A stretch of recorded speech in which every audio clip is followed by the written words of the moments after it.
Committee کے نام پر جو ظلم کیا گیا، جو زیادتی کی گئی، اس کی ہم بھرپور مذمت کرتے ہیں، اور اس حوالے سے ہم اپنی چند گزارشات تمام سنیوں کے سامنے رکھنا چاہتے ہیں۔ پہلی بات یہ ہے، ایک ثالث ہوتا ہے اور ایک ہوتا ہے قاضی، جبکہ فقہاء نے اس بات کی وضاحت فرمائی ہے کہ مفتی کا کام الگ ہے، قاضی کا کام الگ ہے، جبکہ ثالث کا درجہ اس سے نیچے ہے۔ لیکن یہاں معاملہ یہ ہے کہ ہمارے ثالثین نے قاضی کا نہیں بلکہ قاضی القضات کے منصب کو اپنے لیے سمجھا، اور اس کی بنیاد جو انہوں نے فیصلہ جاری کیا وہ شرعی طور پر ان کے حدود اور اختیار میں نہیں ہے۔ واضح ہو کہ لفظ ثالث جس کا معنی ہے تیسرا، جب دو فریقین میں یا دو شخصوں میں کوئی لڑائی ہو، کسی مسئلے پر کوئی اختلاف ہو، تو تیسرے بندے کو ان کے درمیان لایا جاتا ہے، جس کو ثالث کہا جاتا ہے۔ ثالث کا کام یہ ہوتا ہے کہ اس اختلافی معاملے میں بیچ کی کوئی راہ دکھانا، دونوں فریقین کے اختلافات کو دور کرنا، دونوں فریقین کے غلط فہمیوں کو دور کرنا، اور دونوں فریقین کے لیے ایک ایسا راستہ منتخب کرنا کہ جو ان کے درمیان اختلاف تھا وہ اختلاف ہمیشہ کے لیے ختم ہو جائے۔ مگر افسوس کے ساتھ ہم یہ کہنا چاہ رہے ہیں کہ ہمارے ہاں ثالثی کمیٹی نے قاضی القضات کے منصب پر اپنے آپ کو سمجھ کر، جبکہ وہ ثالث تھے، قاضی نہیں تھے، انہیں قاضی مقرر نہیں کیا گیا تھا، صرف انہیں ثالث مقرر کیا تھا، لیکن انہوں نے قاضی القضات کے منصب کو اپنے لیے سمجھا اور سزائیں دینے کے فیصلے جاری کر دیے، جس کی ہم بھرپور مذمت کرتے ہیں۔ اور پھر اس پورے معاملے میں جہاں انہوں نے اعتماد کا ووٹ لیا مخلص کارکنان سے کہ قرآن و سنت کی روشنی میں فیصلہ کریں گے، میں ثالثی کمیٹی سے یہ پوچھنا چاہتا ہوں کہ کسی ملزم پر الزام کو ثابت کرنے کا جو قانونی اور شرعی طریقہ ہے وہ کیا ہے؟ جبکہ یہاں یہ معاملہ ہوا ہے کہ ہمارے سربراہ پاکستان سنی تحریک سرورت اعجاز قادری بھائی سے انہوں نے ثبوت بھی مانگے جو سرورت بھائی نے انہیں دے دیے، اور پھر آخری دن سرورت بھائی سے انہوں نے قرآن مجید پر حلف بھی لے لیا۔ یہ صراحتاً قرآن و حدیث کے خلاف ہے۔ ترمذی شریف کے اندر حدیث پاک موجود ہے اور دیگر کتب کے اندر بھی موجود ہے۔ میرے آقا علیہ الصلوۃ والسلام نے ارشاد فرمایا، البینۃ علی المدعی والیمین علی المدعی علیہ وفی روایت والیمین علی من انکر۔ اس حدیث پاک کا واضح اور مطلب یہ ہے کہ ثبوت اور گواہی اس بندے سے طلب کی جائے گی جو اس چیز کا دعویٰ کر رہا ہو کہ بھائی فلاں شخص نے یہ ظلم کیا، فلاں شخص نے یہ خیانت کی، فلاں شخص نے یہاں نظریہ توڑا، تو یہ دعویٰ کرنے والے شخص سے شریعت جو ہے اس سے ثبوت مانگے گا، اور اگر اس کے پاس ثبوت نہ ہو تو جس پر الزام لگایا گیا ہے شریعت کے مطابق، اللہ کے محبوب علیہ الصلوۃ والسلام کے احادیث کے مطابق، جس حدیث کو فقہائے عظام نے اور اسلام کے قاضیوں نے اپنے لیے مشعل راہ سمجھا اور اسے قانونی حیثیت دی، اور آج تک ہمارے قضاء حضرات نے جتنوں نے بھی فیصلہ کیا ہے وہ اس قانون کے تحت کیا کہ انہوں نے مدعی سے بینہ مانگا، اگر وہاں انہیں بینہ نہیں ملا تو پھر مدعا علیہ کو انہوں نے قسم دیا، جبکہ یہاں مدعی سے ثبوت بھی مانگے گئے جو انہیں فراہم کیے گئے، اور پھر مدعی کو حلف بھی دیا گیا۔ یہ اس حدیث پاک کی روح سے بالکل خلاف ہے اور قواعد فقہیہ کے بھی خلاف ہے۔ لہذا ہم اس فیصلے کو کس طرح قرآن و حدیث کے مطابق سمجھیں؟ سب سے پہلے تو ثالثی کمیٹی اس بات کی وضاحت تو کرے کہ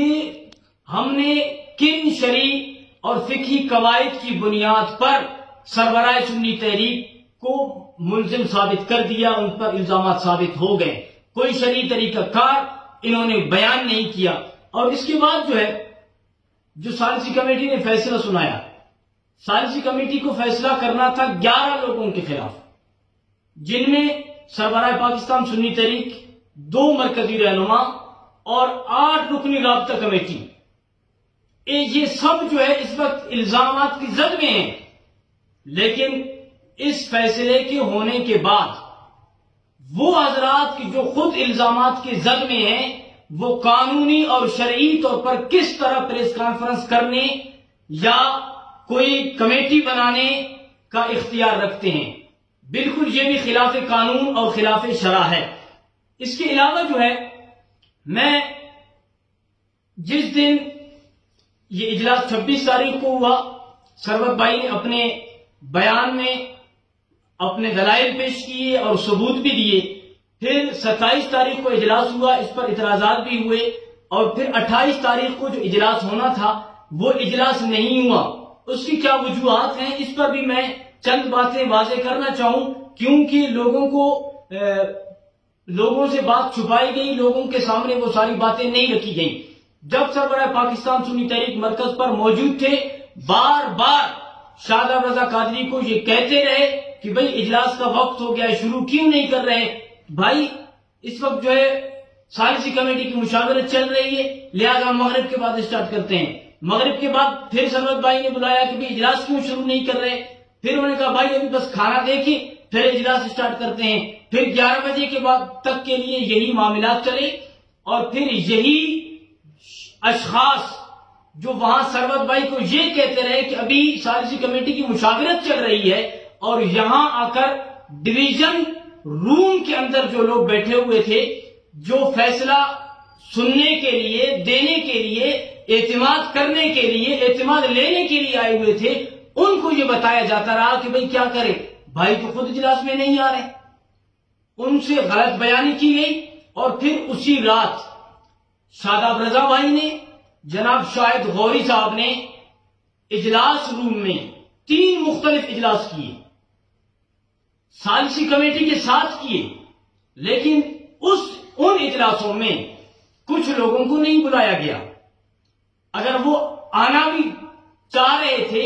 تو ان کو دروازے پر روکنے کے لیے شہزادہ جو کھڑا ہوا تھا، کیونکہ کسی کو اپنے آنے اندر مت دینا، منع کرنا ہے۔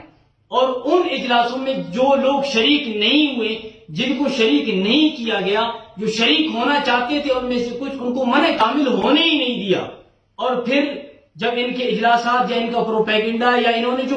بنانا تھا شہید سلیم قادری رحمۃ اللہ تعالی علیہ کے اس عظیم نظریے کو نقصان پہنچانے کے لیے، جب وہ اپنے سارے فیصلے انہوں نے کر لیے، تو پھر ان حضرات کے پاس آ کر صرف اتنا کہا کہ معذرت کے ساتھ ہم آپ کو اجلاس میں نہیں بلا سکے، یہ ہے کہ ہمیں کچھ ضروری باتیں کرنی تھی۔ ہمارا سوال یہ ہے کہ آپ کو ضروری باتیں ثالثی کمیٹی سے کیوں کرنی ہے؟ جب آپ نے اپنے جوابات جمع کرا دیے ہیں، اب ثالثی کمیٹی نے فیصلہ کرنا ہے، آپ اس سے الگ الگ میٹنگ کیوں کر رہے ہیں؟ ان کی ذہن سازی کیوں کر رہے ہیں جبکہ آپ خود الزامات کے زد میں ہیں؟ لہذا اس رات جو غلط بیانی ثروت بھائی سے بھی کی گئی، وہی غلط بیانی ڈویژن روم میں بیٹھے ہوئے ساتھیوں سے بھی کی گئی، اور پھر ان کو بھی غلط فہمی میں رکھا گیا، ثروت بھائی کو بھی غلط فہمی میں رکھا گیا۔ تقریباً 3:30-4 بجے ثروت بھائی مرکز سے نکلے ہیں قادری ہاؤس کے لیے، ان کو کہا گیا کہ بھائی ثروت بھائی نے اجلاس نہیں لیا، ہم کیا کریں، ہم مجبور ہیں، ہم تو چاہ رہے ہیں کہ احتساب ہو، ثروت بھائی نہیں چاہتے، اور پھر انہیں کوئی اور رنگ دیا گیا۔ لہذا ہم سمجھتے ہیں کہ یہ ثالثی کمیٹی اس وقت جو ہے متنازع ہے، بلکہ اس وقت متنازع ہو چکی تھی۔ 26 تاریخ سے قبل ہی الحمدللہ فقیر نے اپنے گزارشات ثالثی کمیٹی کے 3 افراد کو، جن میں شہزاد قادری ہیں، جن میں نور قاسمی صاحب ہیں، اور پھر جو اس کمیٹی کے سربراہ ہیں مولانا طارق مدنی صاحب، ان کو پرسنل میں نے واٹس ایپ پر جو ہے کچھ گزارشات بھیجے، اور پھر اس کے بعد جو ہے کچھ سوالات بھی میں نے ان کی طرف بھجوائے، لیکن ان کا کوئی جواب نہیں آیا۔ اور پھر ایسا فیصلہ رات کی تاریکی میں کیا گیا جو ایک ظلم تھا، تنظیم کے ساتھ زیادتی تھی، اور ہم کسی بھی صورت اس ظلم اور زیادتی کی حمایت نہیں کر سکتے۔ اس پورے معاملے میں ہم 2 جملے جو انتہائی مشہور ہوئے، اس وقت سوشل میڈیا پر بھی چل رہے ہیں۔ سب سے پہلا جملہ کہ میری ذمہ داری مرکز سے وفاداری، اس پر الحمدللہ میں ایک تحریر پہلے دے چکا ہوں، لیکن اس پر تھوڑی سی اور بھی وضاحت کرنا چاہوں گا۔ دوسرا جملہ کہ مرکز سے وفاداری ہمیں عباس بھائی نے سکھائی، شخصیت پرستی تمہیں کس نے سکھائی؟ تو ان جملوں پر تبصرہ کرنے سے پہلے میں آپ حضرات کے سامنے سید علی المرتضی رضی اللہ تعالی عنہ کے پاکیزہ دور کا ایک واقعہ رکھتا ہوں، تاکہ یہ مسئلہ سمجھ میں آئے. اس مسئلے یا اس مثال کو دینے کا میرا مطلب یہ ہرگز نہیں ہے کہ میں ان لوگوں کو کسی ایسے گروہ سے گنوا رہا ہوں معاذ اللہ جن پر گمراہی یا دیگر فتوے ہوں. صرف ان دو جملوں کی وضاحت کے لیے، سمجھانے کے لیے یہ مثال دے رہا ہوں. خارجیوں نے حضرت سیدنا علی المرتضیٰ رضی اللہ تعالی عنہ کے ایک حکم کی خلاف ورزی کی. جب انہیں کہا گیا کہ امیر المومنین کا حکم ہے تو پھر خارجیوں نے کہا کہ امیر المومنین کیسے حکم دے سکتے ہیں؟ قرآن مجید کی صریح آیت ہے ان الحکم الا للہ قل ان الامر کلہ للہ.